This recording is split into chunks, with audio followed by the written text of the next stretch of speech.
Randy Pobst is a tremendous racing driver, an accomplished automotive journalist, and an amazing storyteller, and it's been a huge honor for us here at VINwiki to have him out several times to tell some of his best car stories. And so today, I've compiled his top 10. And this video is sponsored by Keeps. By the time they're 35, 2 out of 3 men will have seen some form of male pattern baldness or hair loss. And the best way to stop it or avoid that is to start as early as possible. Prevention is key. And Keeps has made it so you don't have to go broke to avoid being bald.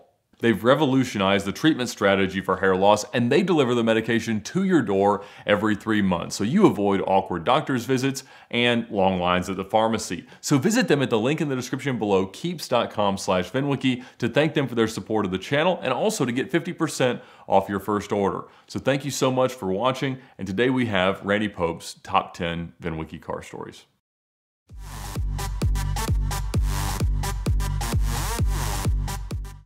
I was just aware that the car was spinning and hitting things and spinning and hitting things like in the air.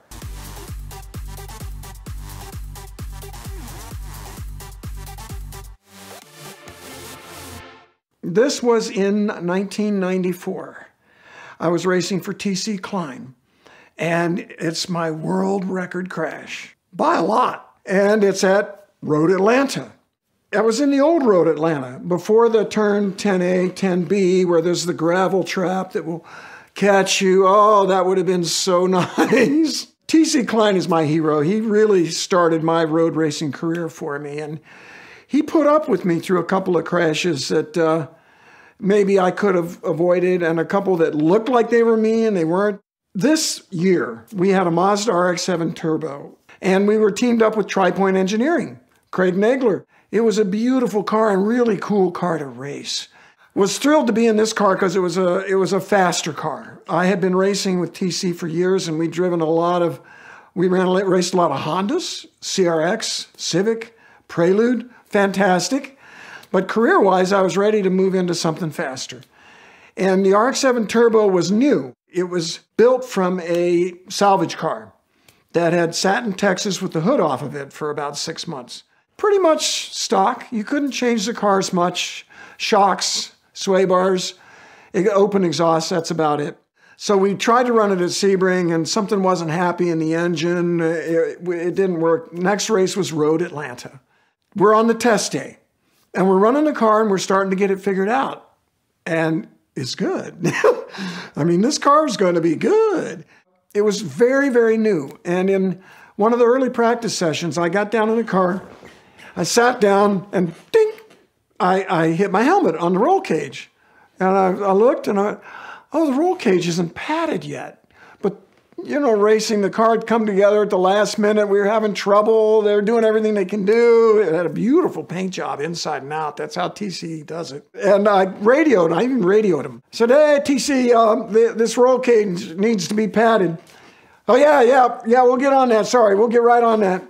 Next session, I'm out in the car, running good. That car would do 157 miles an hour on the straightaway, which was good in that class. Go back to 1994. You know, you got a Mustang, Camaro, Porsche 944 S2, some of these now vintage cars. I'm thinking, we're making real progress here. This car is pretty cool. I liked it a lot. And in fact, I had a relationship with Mazda at the time because I was also running a Miata in SCCA showroom stock club racing, just for fun. I'm going down the back straightaway at Road Atlanta in this Mazda RX-7 Turbo. I have just turned the fastest lap of the entire session. Things are good, and the car is still quite new. We got a long way to go. Drop down that hill. It's the old Road Atlanta. You don't go into 10 and stop. You drop down the hill, flat out, back up the other side, flat out, and you brake into the bridge and the wall. It's a corner. A great corner, because the car would get light and you drift out into the pit entrance and then have to wiggle back in front of a curb to do turn 12, which was tighter than it is now. Well, a long time ago, Road Atlanta repaved the whole track and widened the whole track to make it safer, try to attract Formula One, I think, and some other big series. Well, when you widen an entire track, you make it faster because you don't have to turn as much. It's wider, right? They didn't move the walls. The walls were in the same place and the speeds were up 10 miles an hour everywhere. And so we're flying up to this bridge, except the end of the straight. It was even faster then. And no problem. Go down to the bottom, a little bit up the hill. Car stopped great on an uphill. I go to the brakes, hard pedal. Pedal feels right. No braking. And I'm like, what? And the first thing I'm thinking is, what's going on here? I'm going 150 something miles an hour. And I'm going up the hill.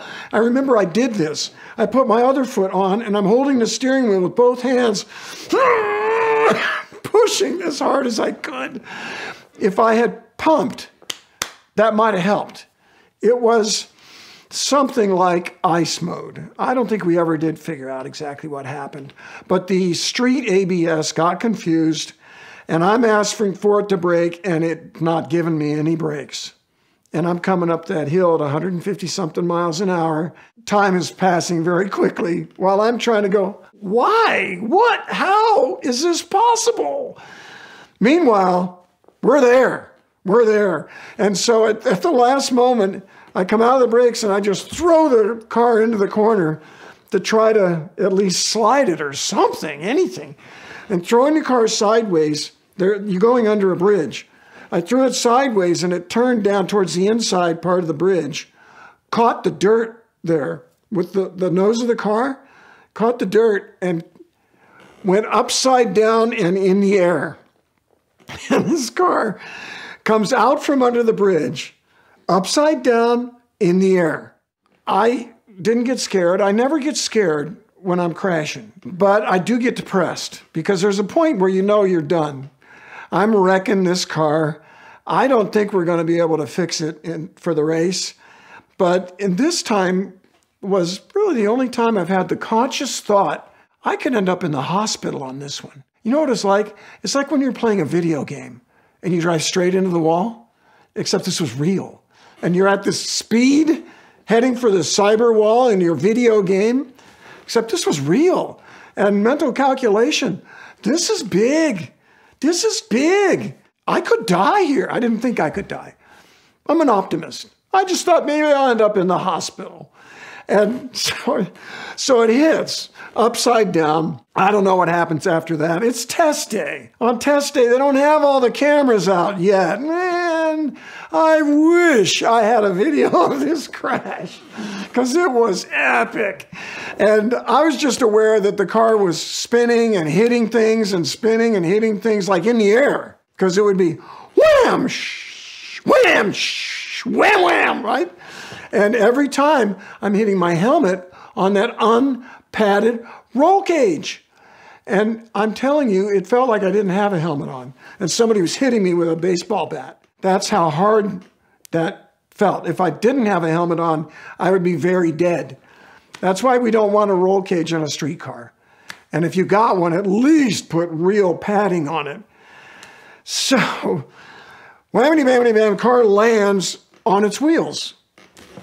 And I'm thinking to myself, I don't think we're going to get this one fixed. It had gone fair ways down the hill.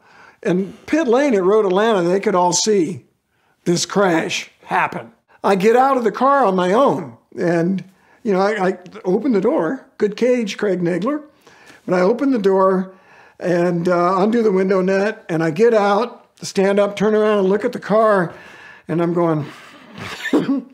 Because the ends, I mean, it was destroyed. But the roll cage did its job, except it should have been padded. Anyway, the corner worker has come running down with his fire extinguisher. And there's a little bit of a hike. He's the usual, you know, hey, are you all right? Are you all right? And I didn't feel hurt in any way, except every time I hit my head on the roll cage, I saw stars. Flash, flash, flash. Never felt that before. Never had that experience. I'm looking at him and I'm like, yeah, I think I'm okay. And then I started to feel a little woozy. I put my arm around him, kind of to stand up, you know, and I went, I think I should sit down. So I sit down. Next thing I remember, I'm looking at the roof of an ambulance. And I hear my wife chatting merrily with the driver of the ambulance. She sounds like she's got not a care in the world. And I'm going, I'm in an ambulance. I just had a huge crash. I don't remember how I got here. And you don't have a care in the world? And you're heartless. No, what I did was I woke up looking at the roof and I'm in an ambulance. I'm going, something must be really wrong. So I did an inventory. I went, well, neck's okay. Right arm, right leg, left leg. I'm going, I feel okay. So I called up to Linda, my wife, my former wife. I'm like, Linda, hey, Linda, I'm all right. Don't worry, I'm all right. Well, guess what? I'd been awake, conscious, talking, very, very funny, by the way, I was told later, the whole time. So for Linda, she's sitting there, it's like you and me talking, and then all of a sudden I just go, hey, I'm okay, I'm all right. And she looked around at me and she's like, I don't think so, honey. You just came back. Whoever that other guy was, he was funny. We go to the hospital, and sure enough, I ended up in the hospital, but I had a concussion for real. And but I was kind of okay other than that. I come back to the track much later in the day, walking down into the paddock, here comes TC Klein, my good friend, my team owner. He made my racing career. Thank you very much, TC. But I just wrecked his brand new beautiful car. So he's walking up when I'm walking down. First thing he says to me is, it's got a pedal. Brake pedal. He's talking about the car. He got in it. Brakes are fine. And I looked at him. I said, well, it didn't effing stop. Especially in the 90s. That was a dangerous time. Still is if you track a car from the 90s. The ABS is not very smart, and it gets confused on the racetrack. Some manufacturers, I know GM calls it ice mode. I had several incidents in Corvettes. Same way, they can get confused. You get a brake, you brake real hard and aggressively and quick, and the system decides that you're on ice. Especially like if you have a wheel in the air, it'll see very, very low traction at one wheel, and it will not give you much braking because apparently the ABS works better without much braking on ice. But it will certainly crash you in a race car.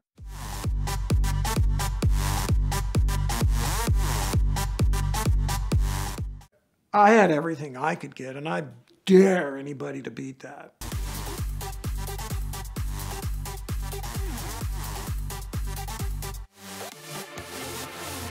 The 918 was interesting because it's very, very powerful. Good handling car, but it's kind of heavy. But it set the Nürburgring production car lap record a few years back. Well, the current GT2 and GT3 RS both could beat it. And they have far less power, especially the GT3 RS. The handicap of the 918 is its weight. It's heavy. And that weight, not only do you have to move it, turn it, brake it, but every time you do that with that weight, the tires are getting hotter, and it's hard on the tires.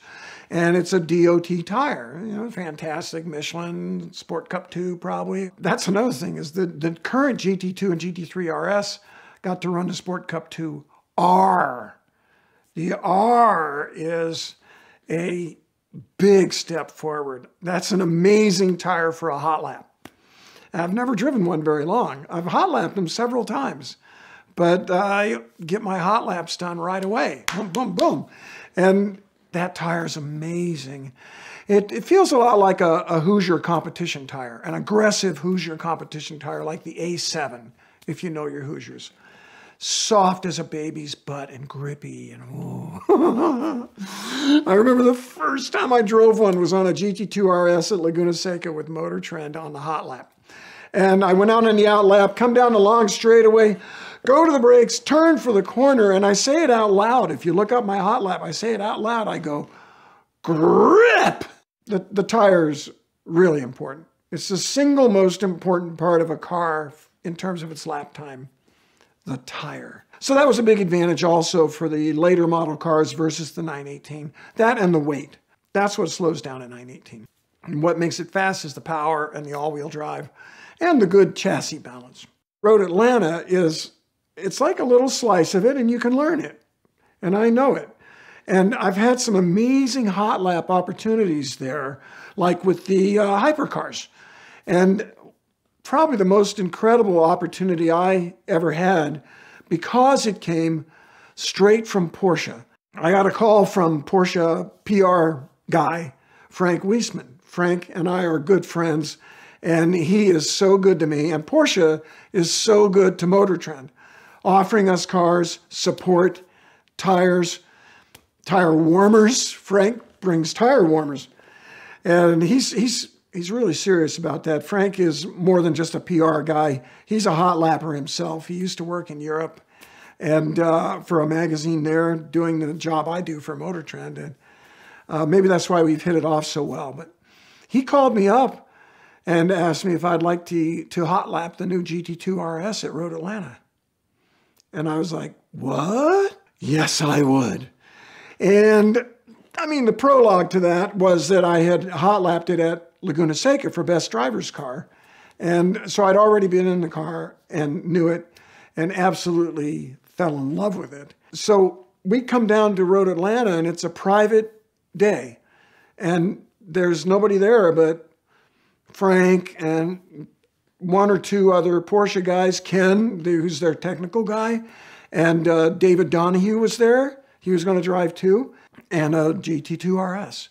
But the weather was really good. It was 50s, I think. Not that cool, not that hot. Good for the engine. Cool tracks are always better because you make more horsepower with colder air, especially with intercoolers on a turbo. And here's a GT2 RS, and it has those R tires. So we get everything all hooked up for this thing, and it's just such a high honor to have been invited to do that by Porsche. It was a special project. And another reason I was invited was I had the unofficial lap record at Road Atlanta in a Corvette, and it was a pretty wild ride. Corvettes are assy. And, you know, it's on the internet. You can look up that Randy Pobst hot lap at Road Atlanta. And so that was the target, was to beat that. And I was thinking, yeah, I think we're going to beat that. But I didn't really know what to expect. I hadn't driven the GT2 RS at Road Atlanta before. And we went out in the GT2 RS first, put a set of those sticky tires on it. So they buckle everything up. I go out in this GT2 RS, and I don't want to run the tires too hard because they're fresh. I want that magic fresh tire first lap. But you got to make sure you have enough temperature, and especially the right side, which is tricky at Road Atlanta because they're all right-hand turns. You don't get much opportunity to heat the right side tires. And you can heat the front with braking. But actually, the GT2 RS has enough power to heat the rears pretty easy, too. And I don't get too carried away with the tire warming either. I want to know I have some temp, but it usually doesn't take much. It's not like a racing slick, where real race tires sometimes need a lot of temperature to work. And I think that's because they're more focused on racing. This DOT tire still has to be able to perform as a street tire. And that's a big compromise. So I go out for the lap, come down the hill into 12. Don't do that turn flat out because this thing has 690 horsepower-ish. And the GT2 RS is just one of my all-time favorite cars for several reasons. One of them is that it sounds, it has this mellow turbo sound that reminds me of what 935 sounded like when I was a kid going to the races in the late 70s and the early 80s. The GT3 RS is completely the opposite with that screaming exhaust note, but the GT2 RS has got 180 more horsepower, but has this mellow exhaust. It's understated and effective. And the whole lap was just absolute perfection. And not me, the car. I've always said that a great handling car practically drives itself. You don't have to do anything special. You just go down there, you hit the brakes, and you just do the right things, but it just does its thing. And that's how this car was. When you watch the video, it looks like I'm not working that hard, and I'm not. It was beautiful. And I had everything I could get, and I dare anybody to beat that with the same spec. You know, car's a turbo, blah, blah, blah. I don't trust anybody. But we came around there. First lap was good. I think I went a little bit quicker on the second lap because of the speed potential of this car. I was bringing it up just like that, and everything felt so good. The braking was so strong, and the balance in the corners and the traction under acceleration. The traction was so good, even at this power and torque level. I went a little faster the second lap, and then the third lap I went a little bit slower because I knew the tires were coming off their magic, and so I pulled it in. So we'd put a good gap on the Corvette, like a couple seconds. And it was mostly due to the fact that the car was predictable and the R tires. The R tires really, really helped. It's so sticky. But the car's behavior was so beautiful, and it was so different from the last RS I'd been in, which is the last generation 991 GT3 RS.1, which was a nervous, tail-happy car. I have a long history with Porsche over the last 20 years, and I have loved the street cars, but then the closer they get to motorsport, the less I like them. The closer they get to motorsport, the more entry oversteer they have, the more oversteer they have, the more dicey and twitchy they are. I am not a fan of that. I do not consider that necessary. I will beat you if you have a twitchy car if I don't. And that's how I got the Porsche factory contract that I had in 2001 for one glorious year. That's how I lost the Porsche contract, in my opinion, was the cars were twitchy and loose and bounced around. And not this GT2 RS. It was a new animal. And I remember the first time I drove one on a racetrack, which is when all the light bulbs came on. I talked to Frank Wiesman. I go, Frank, this is a whole new paradigm for Porsche motorsport. The RS is a motorsport car. And I said, I want to know who's setting this up, because I'm sure it's not the same people. And he goes, no, he says, you'll like this guy. You and him speak the same language. And I'm going, no kidding, really. And his name's Lars Kern. And he also is racing, but he's a setup guy. And this guy is my hero. I love this man. I met him at Road Atlanta Petit Le Mans last fall. And he was talking to me about the Porsche setup and everything. And he said, yeah, he was heavily involved in the GT2 and 3 RS. I said, you never worked on a cup car? He said, nope. I said, they're terrible. They are. They're so assy. He said, well, I was talking to the aerodynamicists a couple of years on that. He says, and they said, yeah, you want the center of aerodynamic pressure to be 60% on the front. And Lars goes, no, 60% on the back. And I'm going, oh, Lars, you're the greatest thing that ever happened. You're so right. Why would you want a car with 60% of the weight and all of the power in the back to have 60% of its aerodynamic balance grip on the front? I'll tell you why. If you grew up racing go-karts. Go-karts are the scourge of race car handling the world over, because these youngsters grow up driving these things with a solid rear axle, and they won't turn to save their lives unless they're twitchy on the entry. It works in a go-kart. And it all started to come to me like, that's why those cars handled that way. Porsche usually gets its drivers from the go-kart realm, from guys who've been racing 10 or 15 years and they're only 17 years old. And they're incredibly talented. And they can drive these awful oversteering twitchy cars. And I don't like them, and it's not necessary. And the GT2 RS proves it. But even more impressive than the GT2 RS in terms of lap time and performance and being an overdog, is the GT3 RS. This thing has no turbos. It's kind of like the same car without the turbos, which are 180 horse and 250 foot-pound of torque. I mean, that's a lot. I get out of a GT2 RS, get in a GT3 RS, and yeah, it revs like crazy, but where's the beef? There's no torque. It's like 380 pound-feet of torque or something. When I was a kid, that was a lot, but it's not anymore. These modern supercars are making 500, 600 pound-feet of torque. And I miss it. So I hot-lapped it. I hot-lapped that too, the GT3 RS. It felt very similar, frankly. It was a little bit sharper. Doesn't have as much weight, mostly on the back. Same tires. It feels bloody fast. The normally aspirated, far less torque GT3 RS still feels bloody fast in a straight line. I don't get it. They do something right. The torque gear, the gear ratios, the quick shifting, the traction, the aerodynamic efficiency, that it just goes and goes. And I beat the Corvette lap record with the GT3 RS too. In fact, it was in the 25s. It was not that far behind. And Road Atlanta has that super long straightaway. I would expect the GT2 to have just killed it. And both of those cars, I could drive them absolutely as fast as I could drive. And I wanted no changes. There's not a thing I would make different except park them in my garage.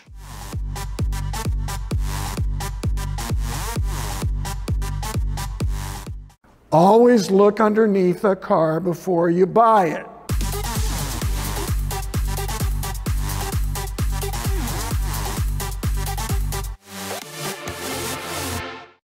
My very first car I got in a trade for a motorcycle. I was a motorcycle guy when I was a kid, and I still am. I rode one here. And that was because in Florida, when you were 15 years old, you could ride a 5-horsepower motorcycle on the street. Independence, freedom, a license by yourself, not with your mom sitting next to you. And so I always had bikes. My generous dad got me one. And this is a motorcycle story, but it's interesting because I first had a Yamaha 80 that really was probably about 5 horsepower. And then I got a Kawasaki 100 that was way more powerful. It was a G5, rotary valve, 100 enduro. And to this day, I know that somebody lied. They told the state this thing was 5 horse when it wasn't, which was great for me because it would go 50 or 55. And after a couple of motorcycles, I would drive my dad's cars, occasionally my sister's. I had a cool sister, Judy, who had a couple of cool cars then, like a 914 with flares. And, but I wanted my own. So I made a deal. I had a Honda 450, really bad custom with pullback handlebars, which I still hate, and a total 60s or 70s custom paint job. And I traded it for a Fiat 850 Spider. I learned many things from that Fiat 850 Spider. This was in 1974, let's say, 74. The car was probably a 70 or a 71. So think about that. This car was only 3 or 4 years old. Today, we're almost to the 2018s. So it's like a 2013 or 14, right? Okay, I get the car. The top is shot, completely shot, but we're in Florida, so I always run it with the top down anyway. A Fiat 850 Spider had the most wonderful, what would you call a metal tonneau cover. You lift up this metal cover, fold the top in, put down the cover, and it's beautiful. It hides it. It's perfect. And in a pinch, that rear area could be a seat. We went on a couple of double dates with me and Jennifer and Bob and Julie in the back of a Fiat 850 Spider, which is a car which is shorter than a VW Beetle. Tiny car, but it's rear engine. So the engine was in the back. So there was a little tiny back seat, and the top would fold down in there, but today it was raining. not long after I got the car, it had a cool set of 60 series Goodyear bias plies on it, which were a big deal at the time. And they did them by letters in those days. Would have been like a C6013 or something. Vintage guys could tell you. Anyway, I'm driving through heavy rain. This is in Florida, tropical downpours. I hit a big puddle. The top's up, but there's not much of a back window. And suddenly I'm just covered with a wave of water. It washes over the back of me like I was standing in the surf and not looking. And I'm wet. And I'm like, what in the world just happened here? And I pull over and I'm looking, and the interior, I'm soaked. The interior of the car is wet. The top is fine. I can't figure out where it came from. When I got home, I looked underneath it. Always look underneath a car before you buy it. This was one of my many lessons when I was 16 or 17 years old. No floor. The Spider's a convertible too, and they often convertibles have a cross member to give them more strength. Cross member was no longer an X, it was a V. Half of that was gone. The back half of the floor was gone, probably because of that tattered top that the guy never replaced. It had a nice paint job on it, but no floor. They had put a piece of plywood and just laid it on what was left and put carpet on that. And the back of the floor was still there because it was kind of dished. So it was a scoop. When I hit the big puddle, big enough, the water caught that scoop, went right up into the car, and literally did wash over me like a wave. And another thing that happened with that Fiat was the police actually came to my house and talked to my parents. They said, there's a guy with a green sports car and a sports car hat, like old school MG sports car hat, zooming around the corners in Indialantic, Florida, and we think it's your son. And I looked at myself, and I've got the sports car hat, and I've got a green sports car, and I go around corners pretty good. But I'm thinking, I don't go crazy. And about, I don't know, a week or two later, I saw a guy in a green MGB with a sports car hat zoom around the corner. I'm like, no, that's the guy, that's the guy. That's why we have courts of law. It was amazing. But one more thing about that Fiat 850 was that it was the car that I drove that had the most things wrong with it at one time, ever. Let me see if I can remember the whole list. One, the muffler had broken and fallen off. That was before I had a pipe welded onto it, and I used one of the mufflers my sister took off of her Sportster. My cool sister, who had the 914 with flares. That was before that. It had no muffler, and it wouldn't idle. Something was clogged in the carburetor, or not right in the carburetor, probably a vacuum leak. So when I pull up to a light, I had to rev the throttle a little bit to keep it running with no muffler in a little sports car. Vroom, vroom, vroom, vroom. It had no brakes. It had just enough hydraulic pressure to turn on the brake lights. So I used the regular brake pedal for brake lights and stopped with the handbrake, which still worked. On top of that, it had a slipping clutch, pretty badly slipping clutch. And so when I pulled away after revving the engine, the revs would be relatively high and loud. Just, you know, when you have a slipping clutch, you have to be real delicate with the throttle application and find that point of friction. Because if it starts to slip, it only gets worse, right? So it always made the people next to me think I was trying to race them in a Fiat 850 Spider, which, by the way, was rated at 54 horsepower, as I recall. But you know what it did do? It ran good. It did run good. Let's see, that and no top. And I shouldn't have been driving it. Well, and no floor and no frame. I don't know what held that car together. But we did, I used to do, before my time, drifting with that car, but it had to be dirt because it didn't have enough power to do anything on the pavement. That Fiat 850 probably saved my life a lot of times because I was a young male, and going around a corner, I knew I had to floor it and the car would slow down from the cornering force, right? So you'd enter at 50, floor it, and it would go brrrr. So we would go bombing around a corner with all four of us in the car, power sliding that Fiat 850 Spider, making a racket and having a good time, and we got away with it. By the way, when somebody's sitting in the back seat, you have to leave the top cover up. Oh, and one more about that Fiat 850 Spider. I'm a motorcycle guy, right? Two more. This is a long one, sorry folks. Two more. One, I had a dirt bike. It was a Kawasaki F11 250. It was a pretty nice bike. And I wanted to go riding with it at the trails.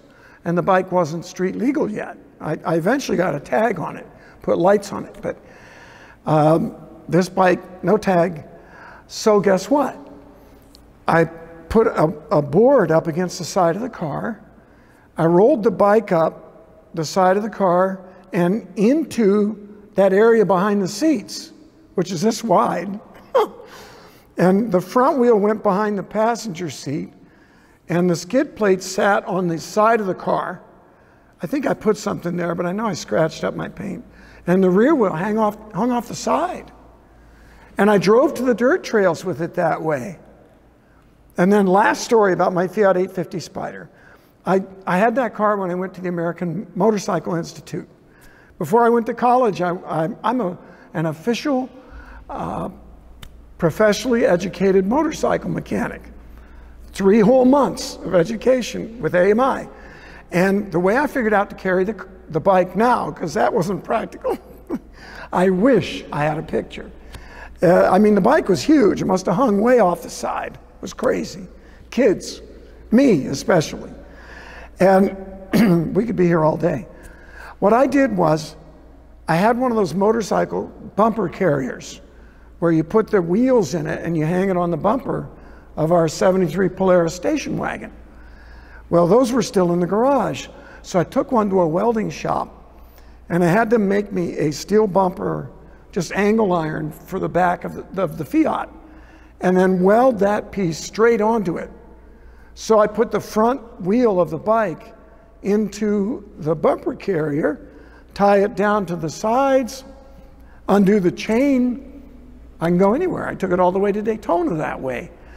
But one day, I was sitting in the rain at the grocery store, waiting for somebody to come back out, and I got that bad top up. I can't see through the back window.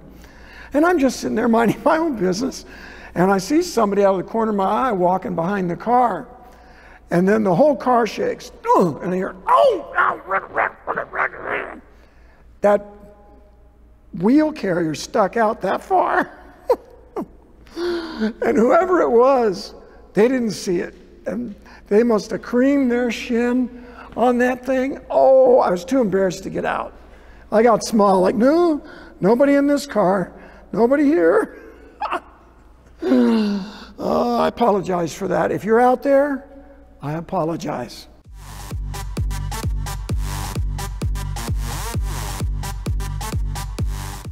In the 918, I don't think about the walls. I just drive. In the P1, I think about the walls.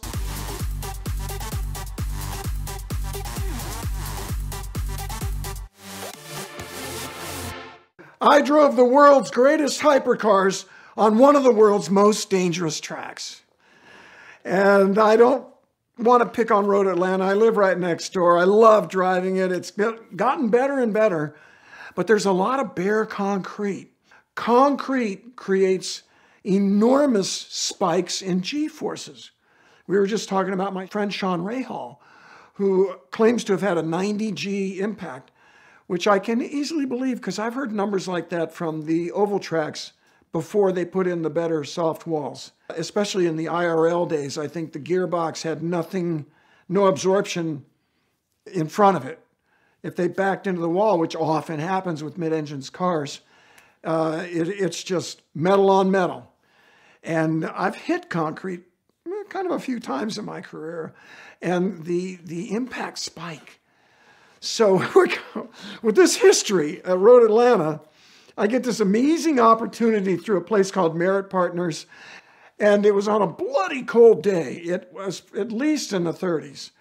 And we had all the biggies there. We had the Holy Trinity, LaFerrari, the McLaren P1, Porsche 918. They had a Pagani Huayra BC, which is the tracky one. We had a Carrera GT there, and we had a 488 Pista that I was supposed to drive, but we ran out of time. We did all this on the lunch break, and this is my long tradition with Motor Trend. At Motor Trend, especially at Best Driver's Car, I do the hot laps. Well, every time I do the hot laps, we're making a video. We don't have a lot of time, and I don't need a lot of time. I get into a car and I do the out lap. Typically they have fresh tires on them. Typically fresh, new tires give you magic grip for the first lap or two. And this is so common. I'll go out in some car I never saw before, drive as fast as I dare. I get an out lap to kind of feel it. Then I do a lap, get a time. I've kind of got it figured out now. Oh, I could brake at the 2, not the 3 or the 2.5. I drive it again. I drive everything better, and I'm slower. Now I'm even better at this. I do one more lap. I drive everything better, and I'm slower. Why? The tires are going off. New tires are magic, almost always, especially street DOT type tires. That serves me very well in the video business because you're making a video and you don't have time. You have got to get these laps in, get the data done, and then we're going to drive around and make video the rest of the day. And it eats up a lot of time. You shoot all day for an 8-minute video on some new Ferrari. So I'm the right guy for this job. Also, I've been around. I didn't get these wrinkles by going crazy. And I've won a lot of championships, both myself and as a co-driver, by seeing the big picture, looking downstream, and not taking too much risk right now unless I really have to. Managed risk. And so these cars that were amazing. The LaFerrari, I've never driven it because Ferrari is pretty stingy with their test cars, especially at Motor Trend, where we choose a winner and where we do data. You can't hide. We strip it bare. This is what's happening. Ferrari would do very well, of course. In fact, Ferrari was best driver's car just 2 or 3 years ago with the 488. And the chance to drive a LaFerrari was unbelievable. And all 3 of them were owned by one guy. He was a wonderful man, unbelievable that a guy would just hand the keys. On the other hand, if you've seen me, I've driven all these cars, well, most of them, for Motor Trend, and knock wood, I don't drop a wheel, I don't spin them, I don't go off, and for God's sake, I don't hit anything. We go out on this cold day at Road Atlanta. And another thing about Road Atlanta is the Hypercar hybrids are making 900-ish horsepower. I think the Porsche is 887 with the horsepower and the electric power. And the LaFerrari, I don't know, it's a lot. And then the P1. And the P1 and the LaFerrari are 2-wheel drive. The Porsche 918 is 4-wheel drive, which is a tremendous advantage when you've got 900 horsepower on street tires. And then there's the Pagani, which was a complete unknown to me. Paganis are very, very limited production, very, very exclusive.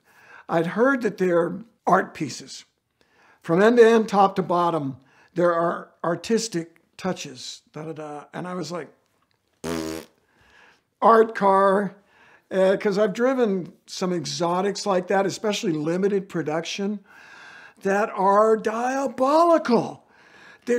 I'm thinking, did anybody ever drive this car? What are you thinking? Oh, it's lively. It's like, give me a break. I'm not about lively. I'm about stable, confidence-inspiring handling. Well, we'll start with the 918 because that's what the 918 is about. Confident in the handling balance, confident in the brake zone, traction coming off the corner, and I turn everything off when I drive these cars unless they tell me not to. Sometimes I get a message like, "Meh, leave that on." Corvette Z06. So the 918, though, I trust that. I can drive that car. Its hybrid braking is beautifully integrated. It's all-wheel drive. It's heavy, but all the hybrids are a little bit heavy because they have all that stuff, the electric motors, the batteries. So I went out in the 918 feeling pretty good. I've driven them a lot. Porsche is so generous with the cars that we test at Motor Trend, and we go out in the 918. They're all 900 horsepower. Remember the straightaway at Road Atlanta? If you've never been there, it goes and goes and goes and goes. And down near the end of it, it bends gently to the right. Well, that bend in 98% of the cars you will ever drive is a straightaway. Easy, flat out. You never even think about it. And, even at 400 or 500 horse, it's a nothing. At 900 horse, it's a something. You're approaching that with the tach going like this through all the gears. You get to the top of sixth gear somewhere in these things, 175, 180 corner. It is now a corner. And so that confidence is so nice. And you come out of the end of that straightaway, going on 180, and the road goes downhill, and you brake. Diabolical design. Road Atlanta used to actually be even more thrilling. In the old days, I raced there. It didn't go straight, stop, left, right. You drop down into a dip super low to the bottom of that bridge that's there now. Back up again, flat out the whole time. Then you braked, aimed at this bridge on a dirt bank. I know because I had my world record crash there. So you come down there, and the 918 was a sweetheart, and it didn't feel that crazy. Next car I drove was the McLaren P1. Didn't really matter, you know, I'll drive anything. Every McLaren has real quick turn in. The English love oversteer. Jaguars, every one of them except the XK RS GT, if I'm getting my numbers right, which was beautifully balanced. Definitely had a totally different guy setting that one up. But McLaren loves a quick steering and a lively car on the way into a corner. So we go out into the P1, and the P1 has even more power than the Porsche does, but it's through two wheels. And so it's kind of a wild ride. And I can't remember if I was man enough to turn everything off. I might not have been because of the circumstance, part of it being Road Atlanta. But I drove it as fast as I dared. And it was really a thrill. And it was satisfying. And I was so glad when it was over. Because I'm not going to slow down. I'm a slave to the clock. And this is going to be on video. And I can't have some wank look at his time and go, "Oh, Pobst did a 31 at Road Atlanta, and I did a 32. So I had to go. And it's hard, and it's fast, and I think about those walls. In the 918, I don't think about the walls. I just drive. In the P1, I think about the walls. But it's not frightening, I'd say, but it's a lot of work. I come in, and I'm sweating just from, catching all those little tweaks and twitches and things it does. Really, really fun, though. Then I get in the LaFerrari, which was really fascinating because I've never been in it or anything like it, except maybe a 488. The LaFerrari is a different animal because of that hybrid system, which is not as well integrated as the Porsches. The whole car is, again, wilder. The very strong, very high RPM gasoline engine. The electrical power makes itself aware when it comes in, when it kicks in and when it kicks off. And the gearbox was not really very happy either. The shifts were not as crisp. I think it was because of the hybrid working with the gearbox. And there's a lot of things to integrate there. The sound was world class, probably never better. And the LaFerrari was also a little bit of a wild ride, but not as wild as the McLaren in terms of its pointiness and twitchiness, but it caused more concern where there were things happening that were not terribly well integrated and didn't make me confident about what inputs to give to keep this missile on the pavement. And a missile it was. In all these cars, we go screaming down that long straightaway, and they got faster and faster. And the Ferraris, Italian cars in general, don't feel like they have the brake bite that a Porsche does. Porsche, to me, is the world standard for braking. Good old Corvette, I pick on them sometimes, but they were every bit as good on the braking, even as the best Porsche. The C7. The Ferrari and most Lamborghinis that I've driven in the last 3 or 4 or 5 years, they don't have the bite I want.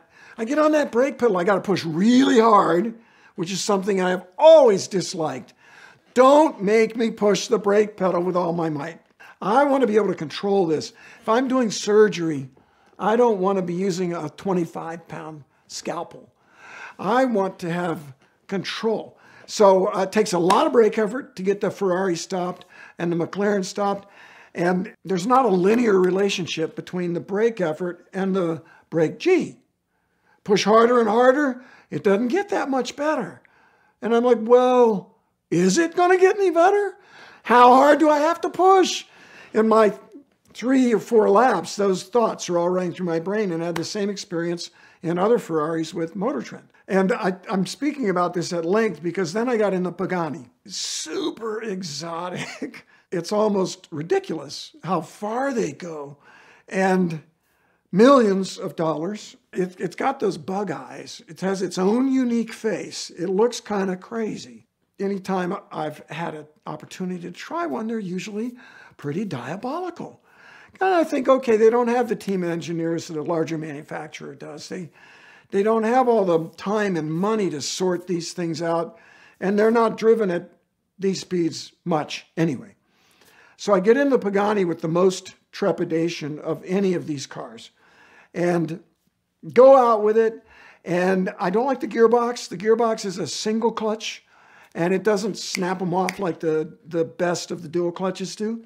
Although there is a weight advantage to that, I'm told. But it's light. The Pagani is light. And I'm all about light. And I'm kind of sneaking up on this car because it's the most exotic and may have the most outrageous handling.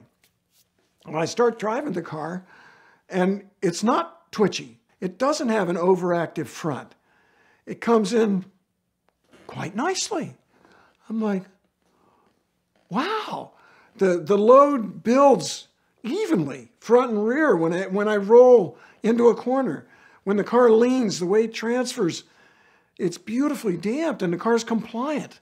It's not nervous and skipping around. And I'm thinking, this car feels pretty good. This car feels better than the 918. It's 900 pounds lighter or something crazy. I think I like this car. So this is what I do. I've got confidence. I'm driving this thing harder and harder and harder. Go deeper, go deep. The braking, beautiful, perfect effort. Not much, not too little. Bite. The moment you go to the pedal, instant response. That car's slowing down right now. And at the end of the straightaway at Road Atlanta, that's what you want. You're going 180 miles an hour or more in some car with a little tiny 3-point belt. It's funny how at the end of that straightaway, seat belts shrink. That little 3-point belt. It was wonderful to have that kind of braking feel and that braking power. And guess what? That Pagani is one of the best handling cars I've ever driven. It was unbelievable. It seems even better because it was such a surprise. I mean, I get into one of the top Porsches. I expect it to be good. I have a high expectation. Porsche, Ferrari, McLaren, high expectation. You guys should know how to do this. Pagani, I didn't know. I know they were tiny, and they're very expensive, and they're art cars. Well, guess what? They work. What? And I didn't worry about the walls. It's $3 million. I didn't worry about the walls. I just couldn't wait to drive it again. And the one thing about that transmission is the harder you drive it, the better it works. It's smart. It reprograms and adapts to your driving. And I got out of it just in awe. And I wanted to meet the team that tuned the suspension on that car, that set up that suspension, because they're my kind of guys. And I want them setting up my next race car. If they would have let me take one home, it would have been that Pagani. It's partially just because of the respect I got for the manufacturer to have done it so right. I was just thrilled with that car, and I still am. If I were to say what I wanted on the way in, which one would be the one that I would want to own? That's the 918 Spider, the Porsche 918, because I want to drive it. It's a little bit tough. You know, it's like picking between your children. I mean, all four of them is fantastic. But the Pagani was just absurdly amazing. So nice to drive.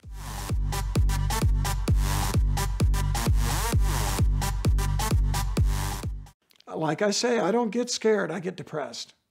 Because at this point, the race is over.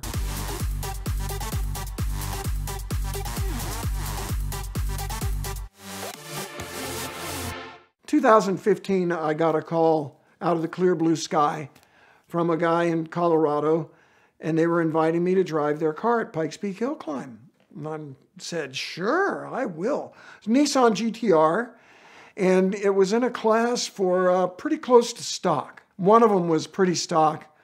One of them was crazy, full-out time attack cars like we know and love. So we're running that class, and the car was not happy. It didn't handle well at first. We tested a lot, and it was running great. We had a good tune on it. If you saw the car, stock body, you couldn't run wings or fenders or anything, stock wheel size. Stock wheels, I think, actually were required even. Pretty strict rules, except guess what? Engine management is free. And this is on a turbo. But it's because the race goes from 9,000 to 15,000 feet. And so you have to tune the car to run at that altitude, and that's how they handled it. We struggled to get this GTR to handle. It would understeer and oversteer. That's my definition of a bad handling car. It will understeer and oversteer. And we finally found the answer to the handling. My crew chief, Mark Misigatis, had found a company here in Atlanta called Forged Performance. Their sway bar setup was really different. They had a rear sway bar that was something like 3 times the size of anybody else's. Every other company that we investigated for a Nissan GTR, they made the sway bars bigger and did it proportionally front and rear. It's kind of sensible, right? Forged did the rear in a much larger increase than in the front. I was desperate by then. We had tested that car 8 times, didn't like the handling. It was just not. We put this car together, took it out to the track. Bingo! It was beautiful. I was so happy. That car handled so well. It just didn't have enough rear anti-roll in it for whatever reason. And I was so impressed with Forged because they figured it out. And it worked on our car, which is pretty stock, like I said. So by race day, the car was handling very well. And I was looking forward to it. It was running good. We had to run stock brakes. Nissan GTRs are a little bit minimal in the brake department, right? Their chief engineer didn't want to go ceramic, carbon ceramic, for a long time. Till now, I think they finally have. But they were always minimal in the brake department. So we had concerns about the brakes overheating during the run. We had concerns about the engine overheating. It hadn't, but we hadn't done a full run all the way up. And one of the tricks of Pikes Peak is race day starts in the middle of the day, and it actually can get pretty warm, at least at the start line up on that mountain. It can be 70 or 80 degrees. Practice days are at 6 o'clock in the morning and it's 30 degrees and the runs are short in practice. You only get to do the whole mountain once. One time, one run, the whole length. It's very, very hard to test your car at 14,000 feet. Where are you going to go to test a race car under full throttle, flat out conditions at 14,000 feet? There were a lot of question marks, but I felt really good about where we were with the car. And the thing is, those early practice sessions are the other challenge of Pikes Peak, is when you run there, you practice all week, a little bit every day, and it's always starts at sunrise on the mountain, 5 or 6 o'clock. Well, the mountain is way the hell up there. It takes 2 hours to get up there from Colorado Springs, where we were staying. What it boiled down to was getting up at 2 a.m. every day all week. I was not responsible about my sleep. In order to get 6 or 7 hours of sleep, do the math. Get up at 2 a.m., you got to be in bed asleep at 8 p.m. for 6. 6 is my minimum to stay human. 7 is nice. Well, that's in sleep at 7 p.m. You can't go to sleep at 7 p.m. And I didn't. You can, but I didn't. So by the time we got to race day, I was really, really tired. So even the night before the race, no sleep. And people are coming in and out, and I'm trying to take a nap, and I'm tired. I just dragging from the whole week. So I'm in line in the GTR. They go one car at a time, and you pull up to the line, you sit there, everything's ready. They're counting it down, and some official goes, "Oh, hold." And I'm like, oh, that's tough. You know, you're like ready to go. Hold. Somebody blew an engine up on the track. There's oil on the course. And I'm going, great.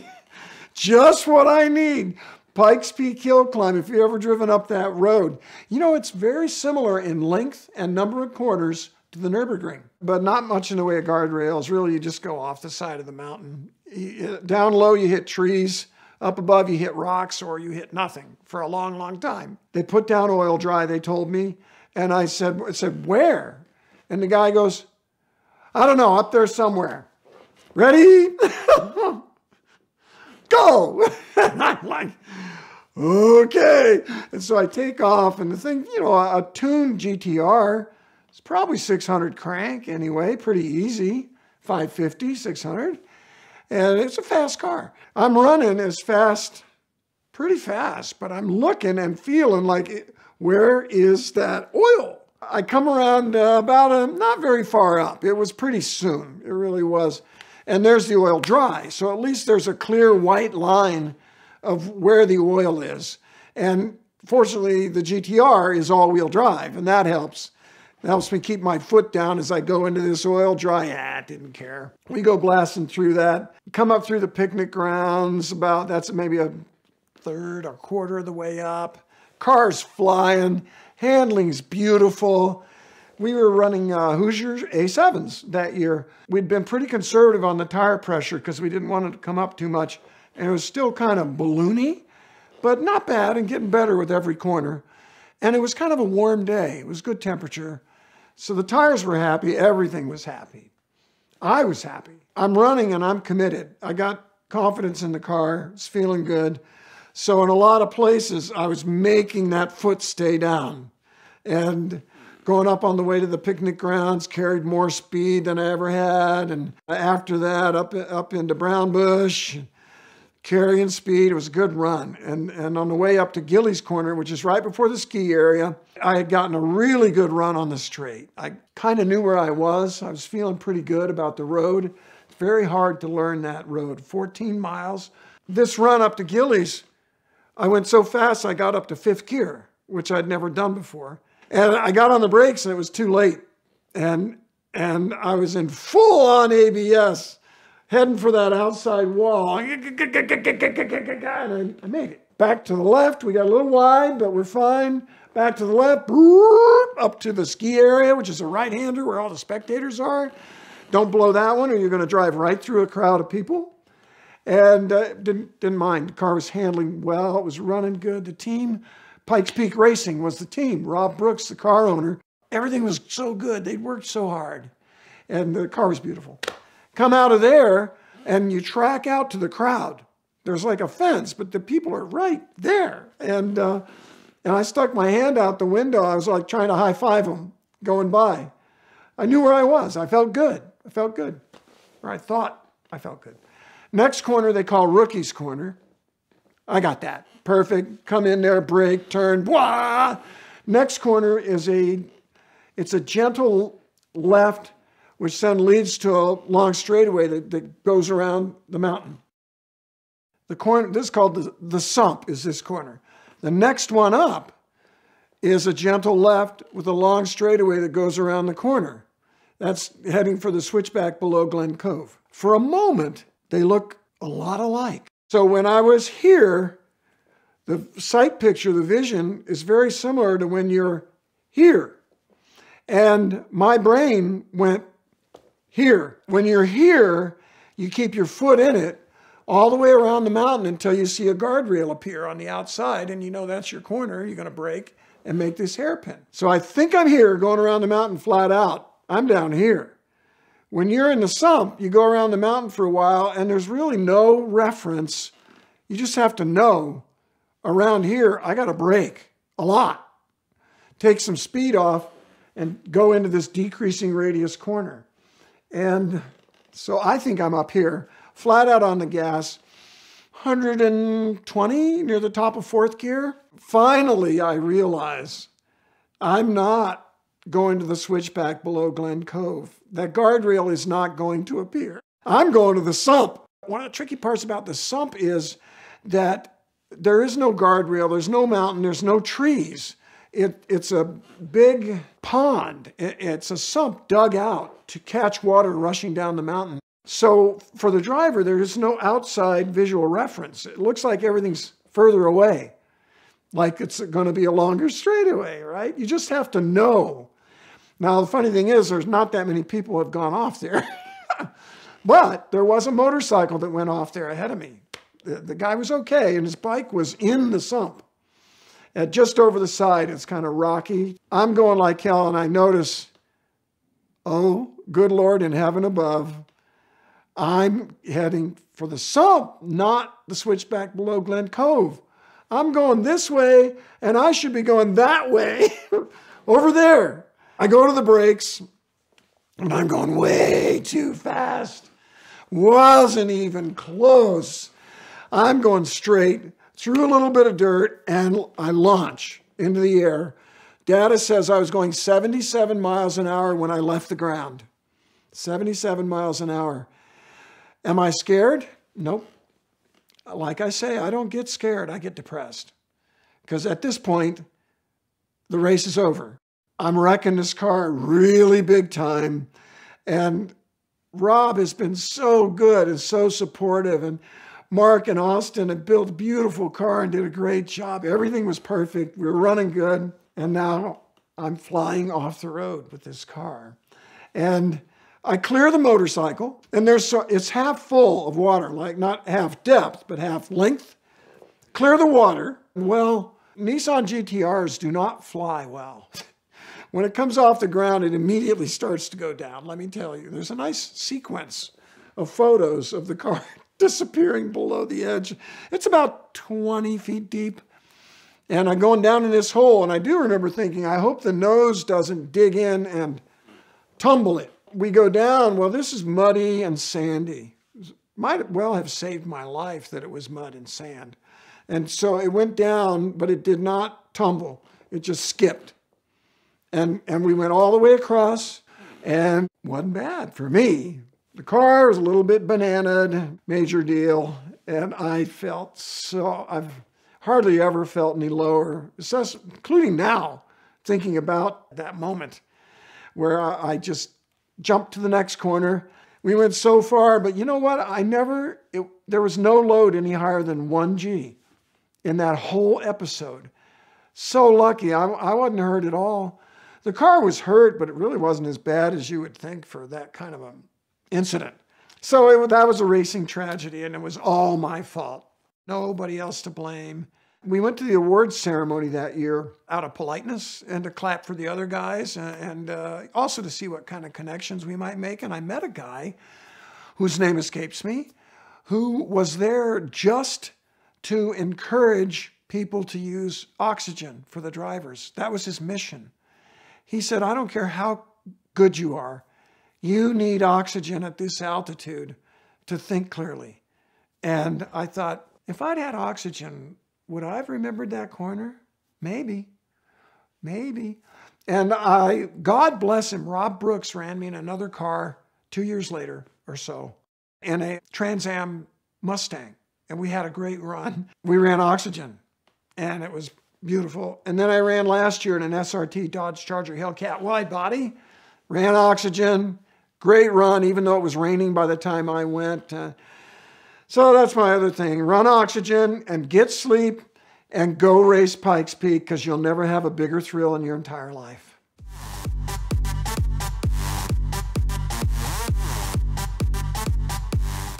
Cop comes up to the window, he looks in and he says, good move, bad timing.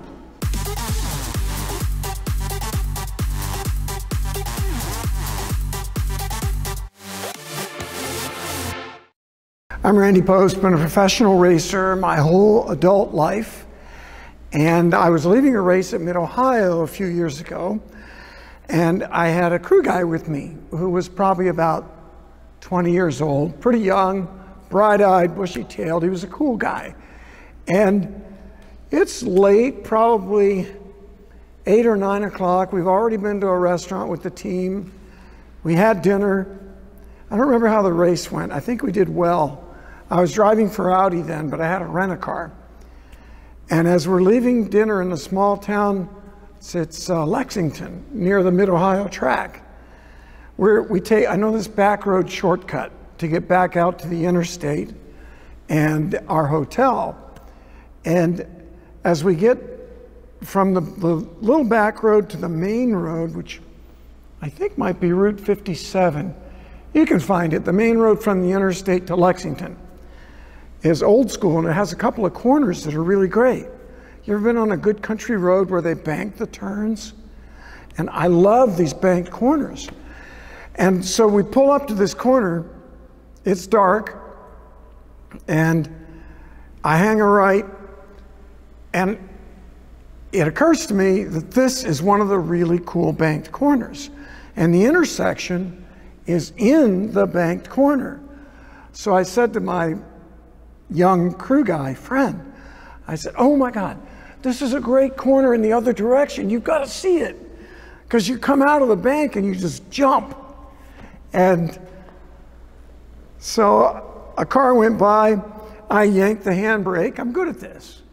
I yanked the handbrake, turn it right around and start driving the other way. And the kid looks at me and his eyes get this big and he says, that was a cop. And I went, oh boy. And I'd had 2 beers and look at me, I'm skinny. Beers hit me like a ton of bricks. They did then and they still do. And so I've got that in the back of my mind. Is this going to be a DUI? And I drive back and the cop has already pulled over and turned around. He's waiting for us. And I'm driving along like, da-da-da. Who, me? Why? No, I didn't just spin my car in the opposite direction in the middle of the highway. And I drive by, he pulls us over. I pull over, I know what to do. Get your license out, roll the window down, hands on the wheels, interior light on. I've had practice. And cop comes up to the window, he looks in and he says, good move, bad timing. And I thought to myself, well, maybe I'm not going to jail. This could have been worse. And the cop took me out of the car, had me sit down in the cruiser with him, and he did the light in the eyes thing. and just talked to me a little while. He said, "You at the races?" I said, "Yeah." I still have my Audi, Champion Audi racing shirt on, my license I still had on, racing license with SCCA, Pro Racing. And yeah, he said, "How'd you do?" I can't remember. I think we did very well. I think maybe we won. I'm not sure. We did well. We always did well on that team. And he says, "Well," he says, "do you have anything to drink?" I said what I just told our audience. Well, I had one, might have had two. And he says, "Well, I'm going to have to write you up for something." He said, "You know, that's reckless driving." And I'm still thinking, at least it ain't DUI.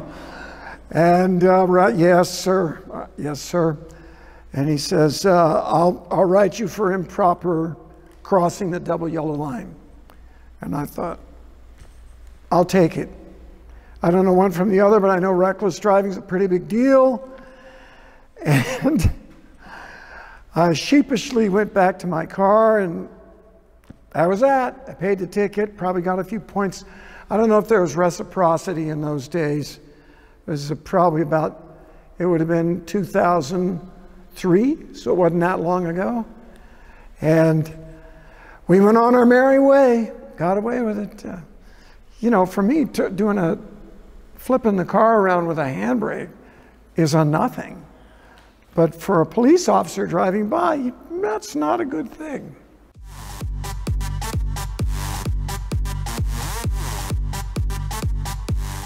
You did not want to shift, but you were at $9,000. You had to. Just bop, bop.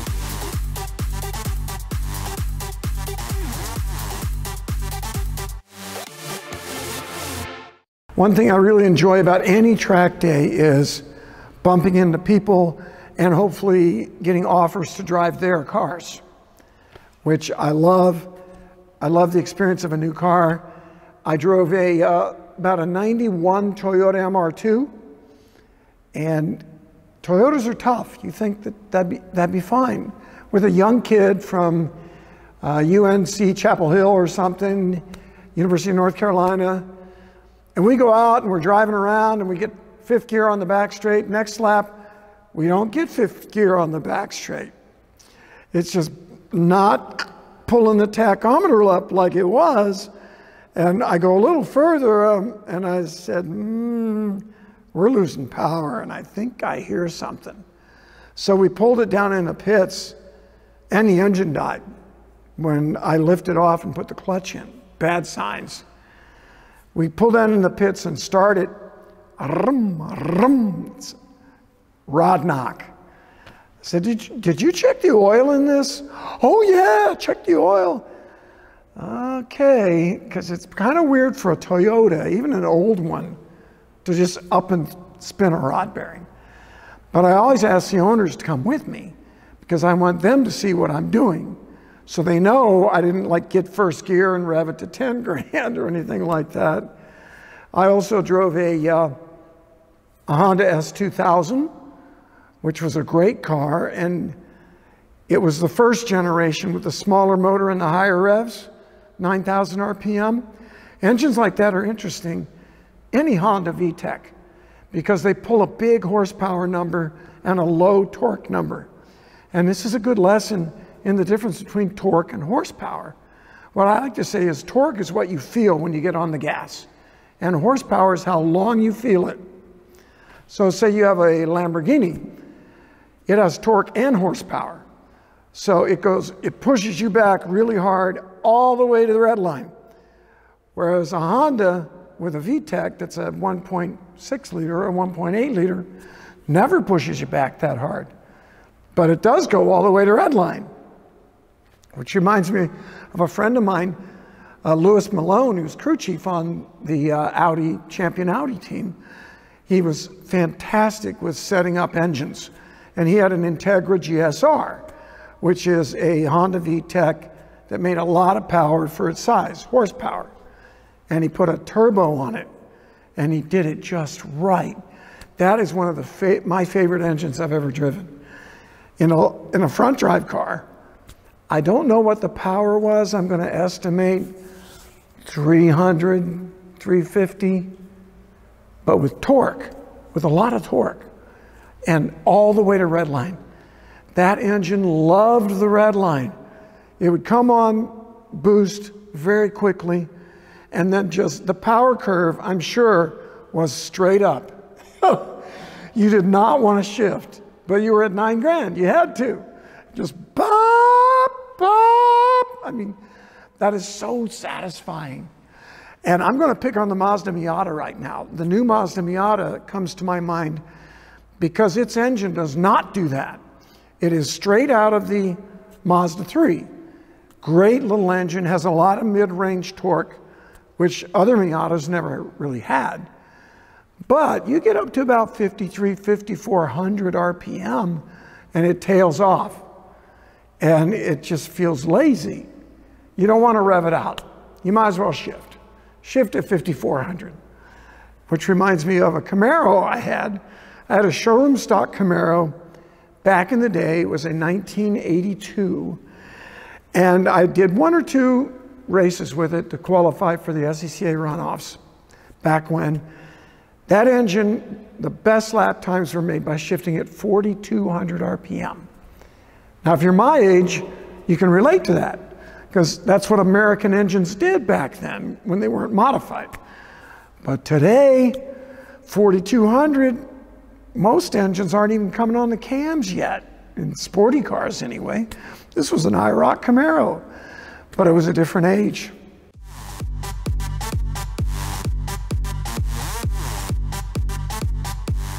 You know, when I was a kid, they never cared about damn lightning. You'd just keep racing.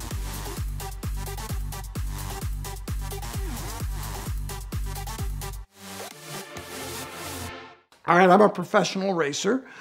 I have done the Rolex 24 15 or 20 times and 100 other 24-hour races. So I know the ground rules of endurance racing. And one of them is go to the bathroom before you get in the car. Another one is be hydrated, though. And those two, you learn. You hydrate before, so it kind of settles in. You never swig a big water right before you get in the race car. We were racing Porsches at the Rolex 24. It's hard work. It's a closed car. It's hot and sweaty. It's usually not an issue. I learned early on, go to the bathroom before you get in the car. And I'm racing at the Rolex 24. We're doing well. We're in a top car. I won twice on some great teams and woulda, coulda, shoulda won, probably 5 more, but same with everybody else who has troubles. And it's raining. Out we go. The team pits under yellow in the middle of the night. I hop in. I've done all my deal. I had a nap. I drank before I had the nap, had something to eat. I am ready to go. Hop in the car, off we go down wet pit lane. At Daytona, pit lanes, by the way, is the last thing that dries. And when you come out of Daytona, there's a really tight pit exit. If you're not careful, you're going to smack that wall because your tires are cold and wet from driving down that wet pit lane, even if the track is dry. But that's an aside. So I get out on track, I get in the line, and I'm ready. I'm waiting for it to go back green. And it's been raining hard. We're on rain tires. There's a lot of water in the chicane. That's the other thing that dries last. The chicane at Daytona is low. Water gathers there. It's deep. So it's a long yellow. And we're kind of waiting for the rain to let up and the puddles, well, the rain lets up and the puddles start to get pushed out by the cars. And it's not that bad. And I'm patient, and we've gone a good 20 minutes, half an hour, and they're not going green. And I'm calling the pits. I go, hey, how come we're not going green here? The track is fine. I'm kind of bitching. Track's fine. We can race in this. Come on, let's go. You know, I got people to pass. And hey, I don't know. He says, I don't know. We're still yellow. I'm going, that's they're just being too careful. These jerks. Let's race. I've been in worse stuff than this, you know. We ride around, 40 minutes, We ride around an hour. We ride around, and I'm getting really pissed. I'm like, what are we doing here? Then it starts raining again. I'm like, oh, great. Ride around. Meanwhile, cars are running out of gas or whatever. Cars are pitting ahead of me. Well, every time a car pits ahead of you, you pick up a spot. One of the fundamental rules of being a race car driver is you never pit unless you absolutely have to. For the right reason to win the race, never pit. That's how you win a race, especially an endurance race, is by staying out of the pits. You're out there running. Hour, we're running around. Hour 20. Hour 40. We're still rolling around there. We're going 45 miles an hour. I'm getting cold. I'm getting cold because coldest place on earth is a pit lane at Daytona during the Rolex 24. And realistically, it's probably in the 50s at night, raining. Perfectly miserable English weather. And we're riding around hour 40, 2 hours. We're riding around. And by this time, I'm just like, what is going on here? Still don't know, though. Don't know why. They're just not going green. I'm like, maybe there's lightning or something. I don't know. You know, when I was a kid, they never cared about damn lightning. You'd just keep racing. Now they stop the whole race and clear the stands, which is good. I'm sure it's good. We're just so safe now. But anyway, we're riding around. Well, every time somebody ahead of me pits, I'm moving up in line. I want to win this race. We're competitive. We're in it. It's competition, man, all the way. We're racing. 2 hours. 2 hours 20. And I'm like, we've been rolling around behind the pace car for over 2 hours. I'm cold. I'm not working. I'm not sweating. Guess what? I got to go to the bathroom. The call of nature is no longer knocking on the door. The call of nature is pounding on the door. And if you know race car drivers, there's a great underground theme of people that have had to relieve themselves in the car, in their suit, in the seat. And well, in my long career up to that day, I never had. There was one time at Road America where I know I hurt myself. Because, you know, when you have to go to the bathroom, go. Don't hold it. That's not healthy. You'll get what they call trucker's disease, which is a urinal infection. You don't want it. It's getting to be seriously a problem. And, you know, it's been 2 hours. Who would have thought? I mean, I only drive for an hour and 15 and the car's out of gas. And I'm not sweating. But I'm like, I don't know, I'm way up in line. Out of the 60 cars, I'm probably 10th or better. Because I've been out 2 hours and I never pitted, and I'm not gonna. I'd go to the end of that line. Are you crazy? I'm not doing that. But I gotta pee. And when you're on the banking at Daytona, you're like this. Of course, you're going 45 miles an hour. The car feels like it's gonna roll. And I start thinking, hey, wait a minute. We're only doing 40 miles an hour. What if I loosen up my belts and maybe I can get up and open the door and go out the door, right? My very first memory of my entire life was when I was riding my tricycle in Indianapolis and I had to go to the bathroom real bad and I was trying to get home in time and I didn't make it. I have not done it in my pants since. And I'm now racing at Daytona and I'm 42 years old and I am not going to do it now. So I tried this. We got up on the banking. I undid my belts. Shh, don't tell IMSA. I undid my belts, but the roll cage it's pretty high on the side of the seat.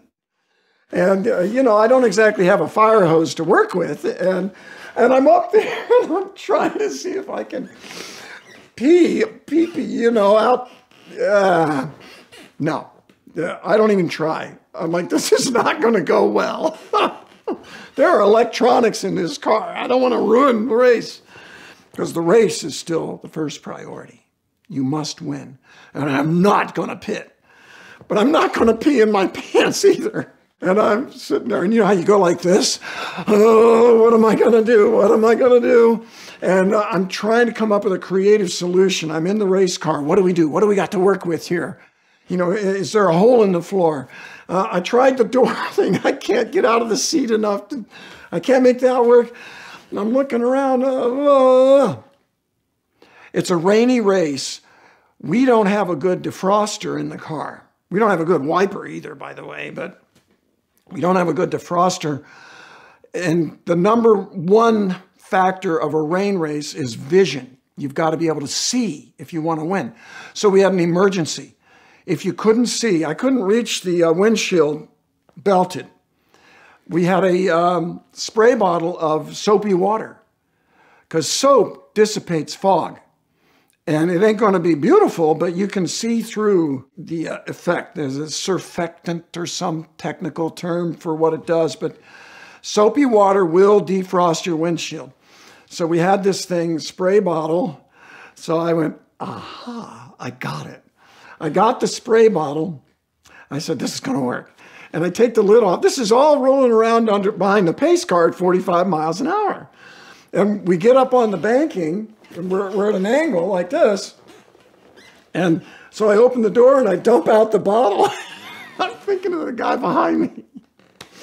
He sees his car, the door open, and you know, I pour the bottle out on the ground, right? I would love to have his in-car video. Close the door, and now I got my answer. I still wait till I'm up on the banking, but now I have a bottle for the urinary sample. And I unzip my suit and get everything ready, and I'm driving with my knee, and I'm relieving myself into this bottle. And you never felt such relief. Oh, what a relief it is, to use an old Alka-Seltzer commercial, I think it was. Oh, I felt so good. And it was a little messy, but it wasn't bad. Wasn't bad, a little messy. And we get up on the banking again. I open the door, dump the bottle out again. And we ride around and we ride around. 2.5 hours. 2 hours and 45 minutes. I have to pee-pee again. I mean, I was hydrated and I haven't sweated at all. I'm cold. So, okay, I know what to do this time, baby. Undo my belts, get all set, relieve myself into the bottle, open the door, pour it out on the track. Don't run low. Don't run low on the banking. I'm just warning you right now. It felt so good. Plus, guess what? I didn't have to pit. And I don't know. And I think back to that day, if I hadn't discovered my bottle answer, would I have pitted just because I had to go to the bathroom? Or would I have done it in my pants for the first time since that traumatic moment on my tricycle, my oldest memory? What would I have done? Interestingly, I found out quite a bit later, a few days or weeks later, why they had the long yellow. Guess what? They were out of rain tires. And so if they had kept running, they wouldn't have been able to supply race cars with tires. So they just did a really long yellow to save the wear on the the tire people didn't think it would rain that much, which it did all day and all night. Oh, shoot. And so I came out of it still a gentleman, still an adult, didn't have to go in my pants, didn't have to offend all the other drivers on the team.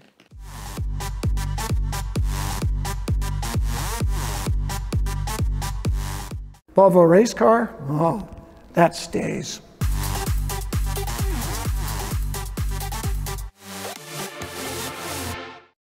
I don't have any new cars. I have a kind of weird collection of old cars right now. They're all for sale because there's too many of them. And 15 motorcycles because I'm an addict of classified ads. I love Craigslist. I love bringatrailer.com. Have you ever seen that? Oh my gosh. I came so close to this Volvo that was on there just 2 days ago. It was a 740 turbo, which just happens to be one of the cars in my garage.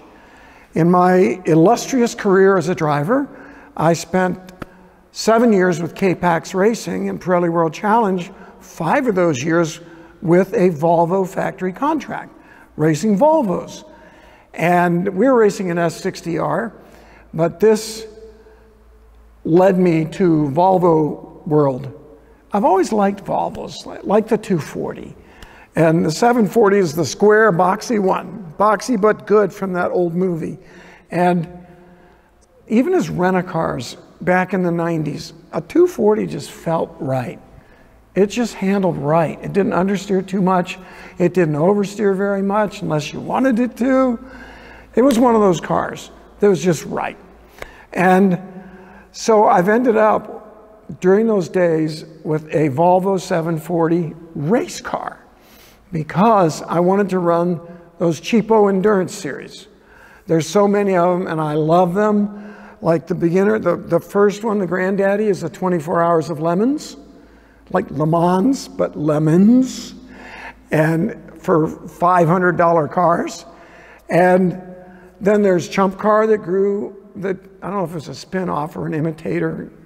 And then there are others now that are the more series that are not quite as cheap car oriented, like American Endurance Racing, AER, World Racing League, WRL. There's Lucky Dog Racing on the West Coast. I love these series because, well, for one thing, I can go to a race and some people are going to let me drive their cars. And they're fun. And the old BMWs are a common choice, and old Miatas, anything old and Japanese helps. Old Volvos used to be a pretty common choice, but all the cars have gotten faster and faster. And it's tough for an old Volvo now unless you swap a V8, which a lot of them did. And so I have a Volvo 740 Turbo that is it's a little too good for a Lemons car. It's a good solid chump car, and it would run well in an AER WRL. It just takes a lot of time and money, even to build a cheap car. Racing devours money, it's unbelievable. An old Volvo, I was just not getting it done. But it's cool because I just bought some giant wheels, Enki RP F1s. If you race, you'll know what that is. It's a good wheel. I went all out. From the tire rack, they're like $1,500 a set, or maybe for 6, which is nuts. I mean, the car was $1,500. And you know, I have so much more than $500 into this car, but it's still just barely in the spirit of the rules. It's really a Volvo 740. I haven't done anything crazy to it. And sitting next to that is another Volvo. It's a V70R, which is a wagon. Turbo, all-wheel drive. Any Volvo that's an R, that's a serious piece. Volvo has, there's some like inner sanctum of car-loving hot rod engineers at Volvo. And every so often they get to make an R. There was an 850R, and now they do it with Polestar. Those are always great cars. And this thing's all-wheel drive, mildly modified, big intercooler, exhaust, loud. 5-cylinder Volvo engine sounds really good. It's like, only louder. Has sway bars both ends, big 19-inch wheels, spoilers. It's a really cool looking car. The color's flash green. It looks kind of like, more like blue to me, or blue-green. Beautiful car. I got it from a friend of mine who is a huge Volvo enthusiast. Zeke Massey used to have a garage up at Atlanta Motorsports Park. And he had that car as his street car, and he had an S60R as his track car, and he's paraplegic. Former Marine, drives with hand controls. I've driven both of them with hand controls. That's a new experience. They get good at it though. You practice it and you can do it. I've got friends that race with hand controls. So I have that wagon, which I think I have sold, and it's an automatic. That was the only thing I didn't like about it. And no, that, and the engine has a tune on it, and it's an E throttle, and the throttle's too sensitive. I do not like a sensitive throttle. I like a throttle that's very linear, And so in this Volvo, I think the tuner does it to feel fast, or maybe to reduce lag. You tickle the throttle and wow, the thing takes off. You get all this throttle. And then the automatic follows up by downshifting once or twice, right? Because it's an automatic. Although if you're shifting manual, that helps. But I keep forgetting I'm in manual because it's just not right. I like stick shifts, except in a big traffic jam. And there's a lot of those here in Atlanta. Now, parked in front of the Volvo, my house has a two-car garage. It had another two-car garage grafted on the front of it. It's fabulous. So in front of the Volvo is a Saab. There's a Swedish theme. It's a Saab 96, a 1966. They look like an egg, or a half an egg. And women always say it's really cute. I don't know, I've always loved them. I even had one in college. I had a wagon that didn't run very well, or very long. But it's a two-stroke, like a motorcycle or your weed eater. It's a two-stroke, which is very rare in cars. It's 850 cc's, I think, in 66, maybe 750, but I think it's 850. It's got 3 downdraft carburetors on it. This is stock.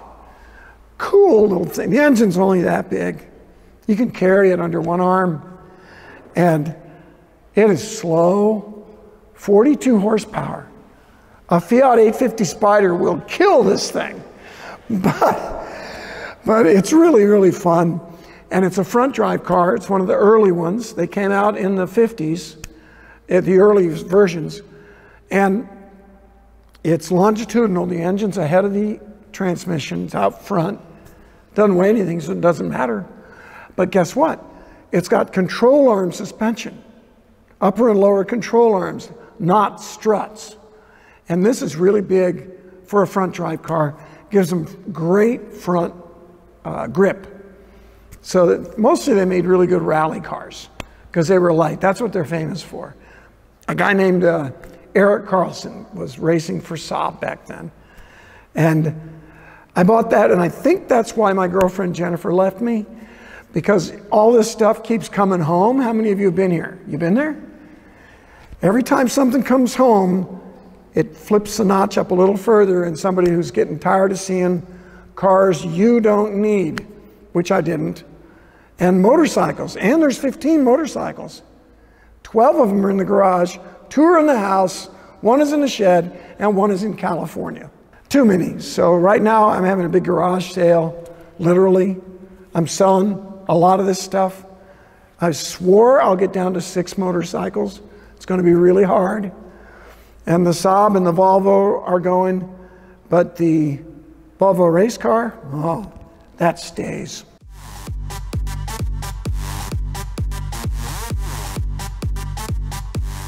When the car's in the air, stability control can't help much.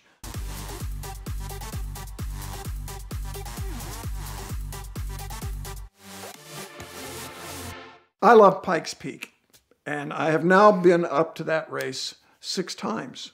I just got a phone call out of the clear blue from a company called Unplugged Performance that does suspension and body modifications on Teslas. And I had done an electric track day with them, with Tesla Model 3s, which actually happened to be pretty darn fast. If you have not driven a Tesla, you don't know how powerful these things are. So I was all for it. I want to do the Pikes Peak Hill Climb. And I was on a podcast with Ben Schaefer, who is the co-owner of Unplugged. And I said to him, hey, we ought to get that Plaid model Tesla. Tesla had a super high performance car that they wanted to set a lap record with at the Nürburgring, and they called it the Plaid, which is another kind of Tesla joke from the movie Spaceballs. When their spaceship went super fast, they called it Plaid. And I love that sense of humor. So I said, we should get the Plaid Model S and run that at Pikes Peak. Ben said, well, I'm not sure that can happen. I don't think that can happen. He said, but we could maybe build a car for that. And I'm like, oh, really? And that's what happened. In a short space of time, Unplugged bought a brand new Tesla Model 3 Performance, put a roll cage in it, stripped it out as light as possible, lightweight Lexan windows, carbon wide body. All these parts they sell, by the way. So we go to Pikes Peak. We're all excited. I'm not going to do any of the pre-practice that they have at Pikes Peak, but I will drive the car at Laguna Seca a week before the race when it's a brand new, fresh build. And at Laguna Seca, run the car, return what is the fastest time by a production electric car, beating the Plaid at the time. Now, as I said, this has rapidly escalated since. Car handles fantastically. They're all-wheel drive, they're smooth and powerful, and they're unbelievable off tight corners. Next, we go to Pikes Peak. Now, after 6 events, I'm starting to pick out apexes and not just what's the next corner going to be, which was my big mistake last time. So we go to qualify and run the car, and there's a little trouble with electric cars in that they have the most power when they have the most battery. So every time you run an electric car, it's got less battery, it's going to be a little bit slower. The Model 3 keeps most of its power for the first 20% of its battery life. And these runs were, I think, 2.5 minutes on the bottom section. Made a run. Wow, the car was fantastic. We were on used Michelin slicks that I think are fronts off of the Porsche GT3 Cup cars. And man, they worked great. You put tire warmers on them. Warm them up real good. Took off. The time was good. I loved the car. Handled so well. Never did anything untoward. It's just you can't turn the stability control all the way off. And that's annoying because in the corners, you can feel it going, the brakes are just cutting it back. And that's the last thing you want in a hill climb. We qualify really well. The time is fantastic. We're ahead of a whole lot of 600, 800 horsepower cars with that are experienced hill climbers and all that because the car is that good. I'm looking at the results. I'm like, we got a good shot at winning this. I didn't really think we were going to win anything in a Tesla. So everything's looking good as we go into day 2. Day 2 for us is the top section. That starts at Devil's Playground, which is about 13,000 feet. And the bumps are worse this year. Every so often they try to fix them. And it's been a couple years since they tried to fix it. And they're bad. And I've recognized it. And on day 1, some of my friends were running like in the top section. I think David Donahue was up there in a Porsche. David Donner in a GT2 RS Club Sports is what these guys are running. And we're not that far off them. So the car's great. They said, oh, Randy, be careful. The bumps are bad. But there's this bump in Bottomless Pit. All the corners have names. Bottomless Pit. Boy, that one's a lot worse. You got to look out for that one. And I practice a lot by watching an in-car video by another friend of mine named Mike Skeen, who's run there several times. And coming into Bottomless Pit, he hits the corner and gets all loose and almost spins this thing. I even teased him about it. I'm like, hey, I study your video, Mike. Thank you. Boy, you almost lost it there in Bottomless Pit. He's like, oh, well, yeah, you know. And he won, by the way. But so we're lining up. We borrowed tire warmers for a little bit, but it wasn't a real deal. Before I got in the car, Ben Schaefer, the owner of Unplugged, pulls me aside. He's like, okay, Randy, you qualified really well. We're way ahead of everybody else, which we are. And he says, so, you know, take it easy. And I go, yes, sir. You betcha. And we pull up to the line. And of course, in the back of my mind, it's like, yeah, this is an electric car and we can't charge it. And every run, it's going to get slower. But I had no intention of going fast under the conditions. And they go green, we take off. First sweeper, I'm kind of careful, gentle, nothing crazy. Second sweeper is one of these blue sky, 80 miles an hour, even taking it easy, it's 80 miles an hour. Full on race speed, it's 100. Mountain on one side, blue sky on the other side. Second corner, yeah, okay, we're good, bruh. Wait a minute, there's no exhaust noise. We accelerate, all you can hear is the rocks pounding on the body. Sounds like a hailstorm in a tin shed. And so we go down, we're heading for the next corner. I'm cool, we're good. Everything's fine. The car has not put a wheel wrong anywhere I've driven it, ever. I have not driven the car over a big bump, ever, yet. And so we're heading for Bottomless Pit, and I get up to about 115. I know that bump's there. I know it's rough. I know what I'm doing. I got this. So I brake, little extra, lay it in the corner real gently, hit that big bump, boom, like this. It goes down hard, comes out sideways. And I'm like, wow, didn't expect that. This car has never moved before. Plus, I'm thinking, where's that stability control that was pissing me off yesterday? Why are we even sideways? Well, when the car's in the air, stability control can't help much. So we're sideways, no problem. I do this all the time. I whip the wheel in there and catch that slide, steer into the skid. Then there's a second coming with car control. This is something that I love to coach on because it's so important for those of you that like to drive fast. And when you correct, where's the wheel? Well, it's turned a lot. If you catch the slide, you got to straighten it back out. Part of the reason this thing got so sideways too is the tires are cold. I'm just not being as careful as I should have been, But the evidence is me sideways.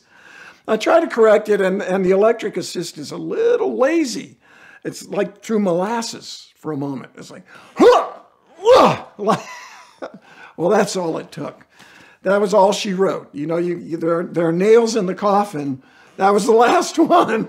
And I was like, oh! And instead of going this way, we are now going this way. Now we're going the wrong way in a hurry.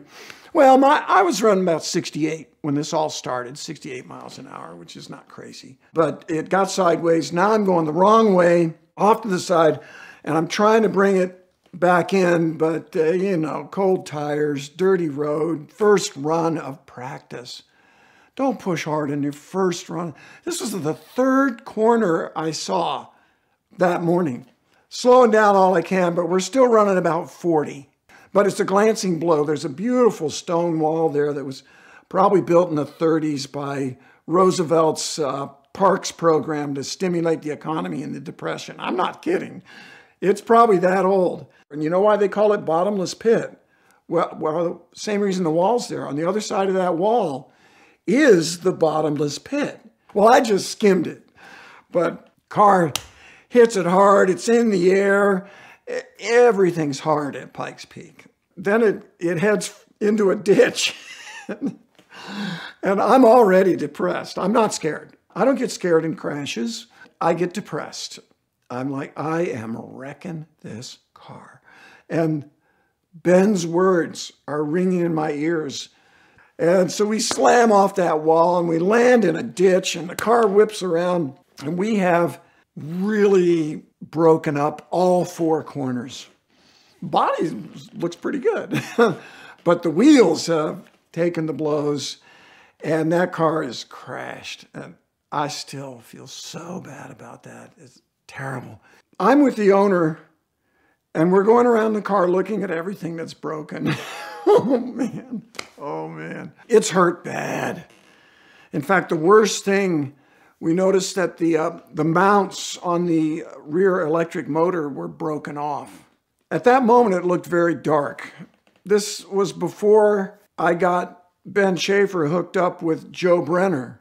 Joe was like coming down from the heavens on a shaft of light. Because he had access to this body shop, Eurocars, and they had Tesla-trained body techs. What Ben did was he bought another car, another Tesla Model 3. He bought it from Tesla. They had one in Denver, and some Tesla guys brought it down, and they helped. I mean, everybody came together. They basically replaced everything under the car. By Saturday morning, they're aligning the car. I think we might get back in this race. And the Pikes Peak hill climb officials are going to let us, because we did qualify, but we didn't practice the other sections. But I'm like, I don't need no stinking practice. But I am going to slow down a little bit, bottomless pit. I'll slow down there. It appeared that we were good, that we were ready. Everything worked. It was really exciting to think that we're going to actually get to race this same car. Well, but they changed everything under the car except the battery. The battery is the length of the car. They had testing machines to plug in, and the battery tested okay. And it made good power in the practice runs. But it did seem to show red on its temperature pretty quick. There's a display on the dash right here on that giant Tesla screen. We still had that. In fact, you had to. To run the car, you had to have that screen. We get to the start line. Everybody's applauding. The car's ready. I'm ready. I'm going to be a little bit careful. But usually once I go, I don't think about that stuff anymore. My brain just sets into race mode and I just do what I do. And 99% of the time, it turns out great. 1% of the time, stuff like this happens. So we leave the line and the car's rocking, but we're running these Hoosier slicks. We decided to run a different tire. We had a Super Trick Hoosier slick that we bought. So the car feels a little wobbly. I can't quite figure out what's going on there, but it rained the night before and the road was dirtier. These are all things that happen at Pikes Peak. It's the beauty of it. It's not a laboratory environment. So a minute or two into the run, the power's not what it ought to be. They're about 450 horse with a lot of torque, especially off the line. Do not drag race against a Tesla. You will lose. And I look over and the battery is red, like a minute and a half in. Well, shoot, we'd run 15 minutes at Laguna flat out, no problem, in 95 degrees. We had a little switch. They said, if it gets hot, hit that switch. And so I went for the switch, which turns on more of the CO2. It's not nitrous oxide. And that didn't help either. And so now we're going up the mountain, but we're like half power. And it's a hill climb. The grade is as much as, I think, 20% in some places. There are all these hairpin corners, switchbacks, total switchbacks, perfect for an electric all-wheel drive car because of that low-end torque and put the power down so well. So we go up, and I'm doing the best I can, but the straightaways are just endless. A couple of times I'm like, come on, baby, come on, baby. And I'm also concerned about even making it because I know something is wrong. Something's really wrong. Beautiful part of it is after that effort from the team, 48 hours night and day, buying a whole new car and just swapping parts. That way he knew he'd have every single part he needed. A whole car. Ben's smart. But guess what? We made it. We made it to the top, which was job one, and crossed the finish line. Car was great on the bumps with the rebound turned up and a little bit of tire temp. No problem. But that's why you're careful on your first practice run.